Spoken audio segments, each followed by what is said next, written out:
Hi friends, welcome to Indu's Kitchen. இன்னைக்கு நம்மளோட கிச்சன்ல ரொம்ப சிம்பிளா அதே நேரத்துல ரொம்பவே டேஸ்டான மசாலா பூரி அது கூட சைடு டிஷ்ஷா ஒரு சூப்பரான ராஜ்மா கிரேவி எப்படி செய்யறதுன்னு பார்க்கலாம்.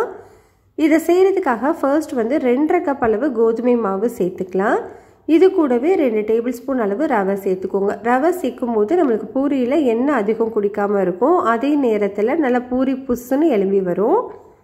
இப்போ இது கூடவே 1/2 டீஸ்பூன் அளவு மஞ்சள் தூள், 1/2 டீஸ்பூன் அளவு தனி மிளகாய் தூள், 1/2 டீஸ்பூன் சீரகம், 1/2 டீஸ்பூன் கசூரி மேத்தி சேர்த்துக்கலாம். நான் இன்னைக்கு காஷ்மீரி மிளகாய் தூள் சேர்த்திருக்கேன். நீங்க ரெகுலர் மிளகாய் தூள் கூட சேர்த்துக்கலாம்.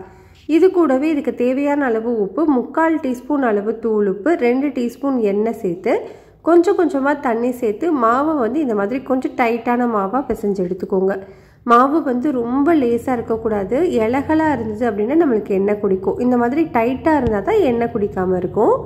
இப்போ நல்லா ஈவனாக மிக்ஸ் பண்ணதுக்கு அப்புறமா இது மேலே எண்ணெய் தடவிட்டு ஒரு 1/2 மணி நேரத்துக்கு ஊற வச்சுக்கலாம். எண்ணெய் வந்து எல்லா சைடுமே படுறது மாதிரி தடவி விட்டுக்கோங்க. இது இருக்கட்டும். நம்ம இந்த டைமுக்குள்ளே நம்ம கிரேவி ரெடி பண்ணிடலாம். அதுக்காக நான் இன்றைக்கி 1 கப் அளவு ராஜ்மாவை நைட் ஃபுல்லாகவே ஊற வச்சு எடுத்திருக்கேன். பாருங்கள் நல்லா ஊறி இருக்குது. இது தனியாக இருக்கட்டும். இப்போ ஒரு மிக்சி ஜாரில் 10 பல்லு பூண்டு, 1/2 இன்ச் அளவு இஞ்சி, ஒரு பெரிய சைஸ் தக்காளியை ரஃபாக கட் பண்ணி சேர்த்துக்கலாம். இது கூடவே ஒரு அன்னாசி பூ, ஒரு ஏலக்காய், 3 கிராம்பு சேர்த்துக்கலாம். கொஞ்சமாக பட்டையும் சேர்த்துக்கோங்க. இப்போ இதிலேயே 1 டேபிள் ஸ்பூன் அளவு வர மல்லி சேர்த்துக்கலாம்.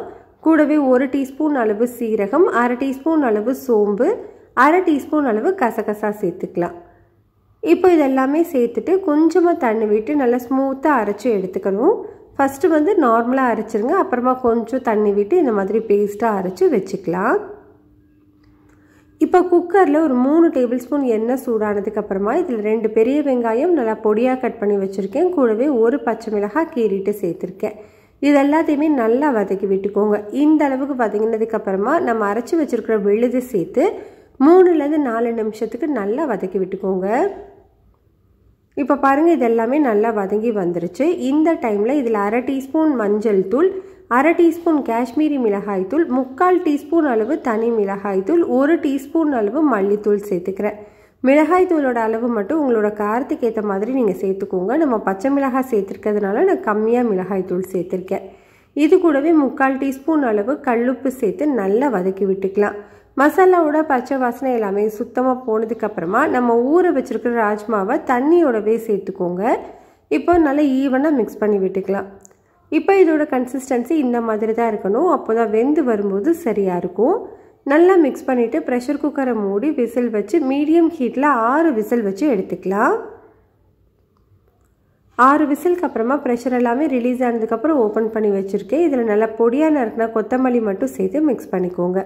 அவ்வளோதான், நம்மளுக்கு ரொம்பவே சூப்பர் டேஸ்டியான ராஜ்மா கிரேவி ரெடி ஆகிடுச்சு. பாருங்கள் ராஜ்மா சூப்பராக வெந்திருக்கு. இப்போது இது தனியாக இருக்கட்டும். இந்த கிரேவி பூரி, சப்பாத்தி, புலாவோடு சாப்பிட்றதுக்கு ரொம்ப நல்லாயிருக்கும். இப்போ நம்மளுக்கு மாவு வந்து நல்லாவே ஊறி வந்துருச்சு. இதை சின்ன உருண்டைகளாக உருட்டி எடுத்துக்கலாம்.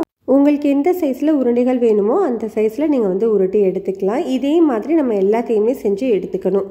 இப்போ இதெல்லாமே தனியாக இருக்கட்டும். நம்ம இப்போ பூரி வந்து தேய்க்க ஆரம்பிச்சிடலாம். வர கோதுமை மாவு தூவிட்டு இந்த மாதிரி நல்லா தேய்ச்சி எடுத்துக்கோங்க. இதோட திக்னஸ் பாருங்கள், இந்த அளவில் இருந்தால் சரியாக இருக்கும். அப்போ தான் பூரி வந்து நல்லா உப்பி வரும். இப்போ இதே மாதிரி நம்ம எல்லாத்தையுமே தேய்ச்சி எடுத்துக்கலாம். இப்போ கடாயில் எண்ணெய் சூடானதுக்கு அப்புறமா நம்ம வந்து பூரியை போட்டு எடுத்துக்கலாம். பூரி செய்யும்போது எப்போவுமே ஹை ஹீட்டில் வச்சு செஞ்சுக்கோங்க. அப்போ தான் பூரி நல்லா உப்பலாக வரும். போட்ட உடனே உங்களுக்கு இந்த மாதிரி நல்லா எழும்பி வரும். 2 சைடுமே வேக வச்சுட்டு எடுத்துக்கோங்க. அவ்வளோதான், சூப்பரான மசாலா பூரியும் ரெடி ஆகிடுச்சு. இதே மாதிரி நீங்களும் ட்ரை பண்ணி பாருங்கள். டேஸ்ட் ரொம்பவே நல்லாயிருக்கும். இந்த ரெசிபி உங்களுக்கு பிடிச்சிருந்தா லைக், ஷேர், சப்ஸ்கிரைப் பண்ணிக்கோங்க.